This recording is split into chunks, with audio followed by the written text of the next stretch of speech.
Alright, so for frog fishing, I do it a little bit different than most. I know Kevin's seen me frog fish. I don't like fishing in vegetation or, pad fields. I look for the areas where people aren't putting their frogs. For the most part, I fish open water, which is why I'm able to get away with a 7'4" 4-power rod. Most guys, basically when they're frog fishing have to throw a pool cue because they're fishing in the nasty heavy cover and having to wrench them out of there. I like fishing the open water where it's basically just me against the fish. And same deal as punching, bait casting rod, 65-pound braid. With this, I didn't start doing it until the other day. I actually tie the Palomar knot. I used to just tie the normal clinch knot until I snapped that fish off and basically cried myself to sleep. So I think all of you guys know how to tie a Palomar knot. If you guys don't know, go through, kind of like when you're tying a drop shot rig. Come through. This is how I tie mine. There's a couple different ways. Come through again through the eye. You got that loop.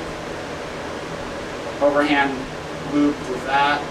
Take the loop here. This rig is a little bit different with the frog. Take your whole frog, take that loop, come over it, and then cinch down all parts. Hard to beat that for braid for anything. And another thing is people have a tendency to trim their tag ends, right down to the hook with a frog. Doesn't matter if you leave that much tag end. I mean, that bait's sitting on the surface moving like this. Those fish aren't going to care. They're coming up with their intention of killing this damn thing. Biggest problem I see people have with frog fishing, setting the hook way too early. I know I've been guilty of it before. It is possibly the hardest thing to do, especially if you see them coming. Fishing shallow, throwing through pads or whatnot, even the little emerging weed fields, you see a wake coming behind it and you just know it's imminent, that fish is coming straight towards your bait, and you pause that bait and the fish comes up and just eats it. Your tendency, first thing, is to swing right away. 9 times out of 10 you'll pull it right out of their mouth and your frog will come flying back. Now that's not always a bad thing, because sometimes there are cases where you can throw that frog right back in there and that same fish, because it's already so aggressive, will come up and eat it again. Or if you haven't, this is the one time I will have a Senko tied on, is you miss a frog fish, you throw a Senko in there, and not every time, but sometimes you'll get him to come back and commit to the Senko. But basically, people always say wait till you feel the rod load up. What's worked best for me is if I get a blow up, I'm counting 1 Mississippi, 2 Mississippi, and I'm reeling up and I'm swinging for the fences. And basically, when you're leaving, or when you're swinging, or trying to hook a frog fish, you swing like your life depends on it, and hope to God your rod holds. I mean, you just have to reel down and just kill it. Because these hooks, I mean, it depends what frog you're fishing. I really like toppers. It's basically the only frog I fish now. It's super soft. They walk better than any frog I've seen. They're the easiest to walk, and they've got sticky, sharp hooks. The only complaint I have with toppers is their inserts. For how I like to fish, I pop a lot of the inserts out, just skipping them under trees, skipping them under docks. So what I take is I take super glue right when I get them and basically super glue the insert into the thing, which is unfortunate because then I can't customize the frog by adding rattles or anything, but I haven't really noticed a difference. Lockdown drag, that's the same with punching. That's one thing I didn't mention, is lock down your drag to where you can't lock down anymore. That 9.3 I caught, believe it or not, lockdown drag was still ripping drag off the reel below the boat. So that's, and that's the thing is, like I was telling him, when those big fish eat it, those 3-pounders come out like a bat out of hell and, come airborne with the thing, and basically it just makes, an atomic bomb explosion. When that 9-pounder ate it, I thought it was a 1-pound fish. That fish just basically swam up to it and sucked it under, and I even told my buddy, I was like, oh, it's a small one. I set the hook. And even right when I hooked it, I was like, it didn't feel like it until it came sideways, and I saw the size of her, and then she went under the boat and just started ripping drag. And that's when I knew it was a bigger fish. And how I caught that fish was actually, it's ironic, is I saw the fish on a bed 2 days prior, and she was sitting there, I had a feeling getting ready to lay her eggs, and I skipped a jig in there, and I saw my jig disappear and kind of swung half-heartedly and kind of skin hooked her in the back. And I just shook her off. And then, I saw her on the bed later in the day, but she was beyond spooky and wouldn't commit to anything. Came back to the lake 2 days later, Ironically, I was just fishing down the shoreline 2 docks up, skipped my frog under an overhanging tree, and basically called my own shot. I told my buddy, I was like, dude, there's got to be a fish in there that's going to come out here and wallop this. Walk the frog out right to the end of the the overhanging brush, right where the shade line is, and just all of a sudden you just see a suck down. And you know, ironically, I didn't realize until I released the fish it was the exact same fish that I'd seen 2 days prior. So, just funny how that works. That's kind of goes to my saying that big fish are pretty territorial. They're going to be in that same area you always see them. So if you ever find a big fish on a lake, that fish, more than likely, unless it dies or someone keeps it, is going to be in that same spot, in that same general area for the most part, year to year. Unless, you know, Banks Lake or something like that where they draw the water down and their habitat gets messed up. But basically, I frog fish a lot of open water. I go down the banks skipping docks with it like you would a jig or basically my philosophy is I'm trying to put the frog where no one else puts it. Those fish aren't used to seeing top waters under docks, so you can't skip a spook, you can't skip a buzz bait. You know, the only other bait you can probably skip that's a top water is a buzz frog. And so those fish aren't used to seeing something under the docks, so spending up them and walking. And either that or skipping under overhanging trees. I've skipped way up under overhanging trees, not even able to see my bait, walking in and out and just hearing an explosion from under the tree. You know, and then just waiting and setting the hook when you have, you know, 2-pounder come flying out. Night fishing. A lot of people will not think of frog at night. You know, they think of loud bait. I actually like throwing the frog at night. I know Kevin disagrees with me on this over a spook. I like a more quiet presentation, especially for the lake I fish at night. Those fish are in 1 to 3 feet of water, so a big noisy bait is more likely to spook them, where I can cast this frog way up on shore having no treble hooks and walk into the water and get, you know, exploded on. Basically, I've found that if a fish is committed to the frog, it doesn't matter if it's clear water, stained water, what you're doing, 65-pound braid. If they're keyed in on that bait, there's nothing you can do to, besides them maybe seeing the boat. And even then, that's not necessarily always a big deal. My buddy, earlier this year, threw up next to a willow tree, walking the frog, so it's coming back, and we see 2 largemouth come up from under the willow tree, basically just kind of rising up. And then as he's walking it, the largemouth was sitting here going, following it along, and it gets about 3 feet from the boat, and one of them, he just stops the frog, and one of them just rises up and grabs it. You know, he ended up losing the fish in, you know, 6 to 7 pound range, but the frog, it's one of the most hard stopping ways to fish. It gets a lot of big bites, usually, especially throwing the bigger frog. This is the 65 size, the biggest size Coppers makes. You still catch, you know, your 12-inch fish out there, but for the most part, you're catching, you know, tournament-sized fish. And basically, I haven't found a lake that I can't throw a frog in. It's my favorite way to fish in the summer. There's, you know, I'll actually pick lakes based on where I can frog fish. And it's caught me a lot of big fish. What else about it? There's really, trimming the legs. So when they come packaged, I don't have one unpackaged. I always trim one leg like a ½ inch shorter than the other. Helps it walk a little bit easier. And that's the thing is, once you fish a frog enough, you kind of get the cadence down to where it's just second nature in terms of how that thing walks. And that's why I like the Coppers, because it sits higher in the water, with the butt down, and it sits and walks like this. And those fish just, for some reason, can't get enough of it, come up and kill it. And you know you're onto something when you're catching the frog fish and they have it all the way down to basically their gullet, you know, back in their crushers. That's, you know, when they're keyed in on a top water. And you can catch them pre-spawn, post-spawn, during the spawn. I've found that to actually be a phenomenal bed bait. If you're in an area you know fish spawn, or an area that looks fishy and spawning, I can't tell you how many times this year we've thrown a frog up shallow against reeds or something and got blown up, land like a 4 or 5 pounder, go up there and we threw right on top of a bed. Those fish don't see it, they don't see you, they're more apt to come up and eat it. It's something about, and people think, well, do bass actually eat frogs? Yeah, they do, but I think basically it has the profile of a frog. But to bass, I think it's just they see something above them and they think it's just food. It could be a bluegill, it could be a mouse, it could be a bird. You know, it could be really anything on the water, a small child. I mean, it's fish just, largemouth in general. I've never caught a smallmouth on a frog.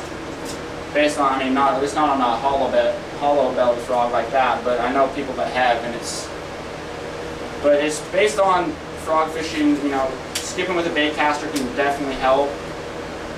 You know, having a reel that's fully loaded so you get maximum casting distance.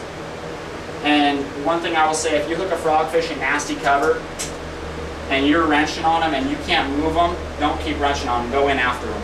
Because the more you just sit there and reef on him, the more you're going to pull those hooks farther and farther out of his mouth. And you just keep tearing his mouth up, and your frog's going to come out and be stuck in a bunch of vegetation. Same thing with punching. If you hook into one and you have to go in there, I mean, basically just keep as much pressure as you can on them, and have, if you're hopefully fishing with somebody else, have the other person drive the boat into the cover. We had to do that the other day on Terrell, where my buddy hooked one on a punch rig and we had to go in after it. And you know, for the most part, the fish, when you hook them on a frog or even a punch rig, are pinned so well that you can flip. My basis on flipping fish is any fish under 5 pounds is flippable with heavy rods.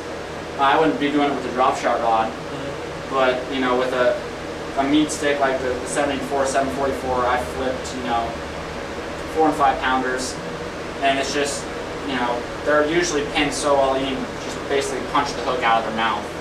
So with that said, is there any questions on frog fishing? What do you do like for your like walking technique?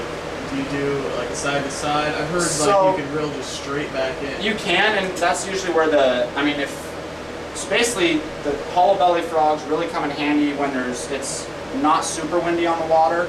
If you've got a lot of chop, they're not the most successful things to throw unless you're throwing them in heavy vegetation or something like that where the water's calmer. When you get water like that, it's really time to throw a buzz frog or even a buzz bait, something that churns up the water so they can really track it. For the most part with that coppers, it's just a side-to-side walk, and then, you know, depending on the mood of the fish, sometimes I won't even stop it and I'll just, you know, side-to-side walk all the way to the boat. There's times where I'll, you know, side-to-side walk and I'll get right on a piece of cover. Like the 9.3 I caught, I walked it all the way out to the edge, and right when it got to that edge I stopped it, and then right when I started it again is when she came up and grabbed it. So my philosophy, she followed it out, saw it stop, was looking at it, and then when it moved again, she came up and grabbed it. And you know, it's basically just based on the activity level of the fish. In spring, slower retrieve, you know, stop and pause in it. The summertime, those bass can get pretty aggressive and be moving real quick, and their metabolisms are, you know, really going, so they're a lot more apt to chase down. When you see one coming for it, like being towards it, are you gonna stop it at that point, or are you gonna keep walking? For the most part, if I have, I mean, it depends how far the V is. I mean, if it's from a distance, I'll still walk a little bit until it gets closer, and that's usually right when you stop it, that fish will come up. That's how I broke a fish off. I threw up in a place that, there's the only place that has this grass on the lake, and I walked out of this little back bay, and as I got right to the edge, there's a couple logs, and right when I got to the edge, I saw a V coming right towards it, and I walked a little bit more, and I stopped it. Right when I stopped it, she swam up. I'm assuming it was a her, because it was a big fish. Grabbed it, took it under, I felt it load up, and I just swung and just straight snapped. So I think it was probably a bad knot on my part, but that lake's known for having some giant fish in it, so it could have been one of the giants that live in there. So, but for the most part, it's based on fish activity. If they're really active, I'm going to work it faster because I can cover more water that way. If I have to slow down, especially if you get around, you know, prime pieces of cover, you skip it under trees, the slower you work it out, the more that stays in the strike zone. Same with docks. I mean, even if you can't skip under a dock, throwing right up flush to the dock, you'd be surprised at how many times that fish will be suspended under a dock. I've seen it on a couple lakes where they're literally on the very top of that dock. In clear water, you can see them. So anything that's sitting right on the surface right next to the dock, they can hear and see, and they'll come out right from under the dock and grab it. Same thing goes when you're doing open water? For the most part, yeah. I mean, open water, when I'm saying open water, I'm not going to the middle of the lake and throwing it. You know, I'm throwing it in pockets of vegetation, or, you know, on weed lines, or, you know, that kind of stuff, or walking it out from cover. And I'm still around cover, you know, pads and whatnot, but I'm not in the heart of it. And it really, for that type of frog, I mean, if you're catching them in really open water, you're usually doing it in low light, early morning, evening, overcast days when the fish are more likely to roam. Nighttime, I don't even get near cover because you can't see where you're casting, and you don't want to be in a pad field at night. Actually, the other day I had about a 40-pound beaver try to eat the frog. So I mean, and I've had beavers at night come right next to my boat and slap their tails and scare the living crap out of you. But I mean, it's, for the most part, if I'm fishing open water, I'm still doing that start and stop retrieve until I kind of figure out what they want. It's just got to vary that cadence until you figure out what they're really keen in on.